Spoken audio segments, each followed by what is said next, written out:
ఏ చిన్ని ఫ్రిడ్జ్ ఎందుకే ఓపెన్ చేస్తున్నావు? నాకు నీళ్ళు కాదు మా అందుకని. అన్నయ్య నీ కోసం కేక్ తీసుకొచ్చిండు, నీకు 12 గంటలకు సర్ప్రైజ్ అవుతా. ఏ చిన్ని ఆ రూమ్ డోర్ ఓపెన్ చేయకు. ఏమైంది మా ఎందుకని? అన్నయ్య నీ కోసం కేక్ తీసుకొచ్చిండు, నీకు 12 గంటలకు సర్ప్రైజ్ అవుతా. సరే టైం ఏంది మమ్మీ, ఇంత అయింది, అన్న ఇంకా ఆఫీస్ నుంచి రాలేదు. టెన్షన్ తీసుకురావడానికి వెళ్ళిండు, నీకు సర్ప్రైజ్ ఇవ్వడం వద్దా?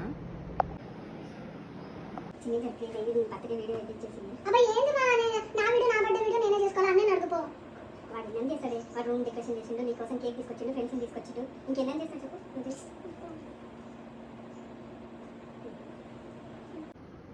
అదేంటిది ఎడిట్ బై స్నేహాన్ని పెట్టలేదు? అందరు తెలిసిపోతుంది మమ్మీ నేనే ఎడిట్ చేసిన అని. అందరికి తెలియాలని కదే చేయమనేది. 12 గంటలకి ఎంత సర్ప్రైజ్ ఉంటుందో నువ్వు ఎక్స్పెక్ట్ కూడా చేయవు.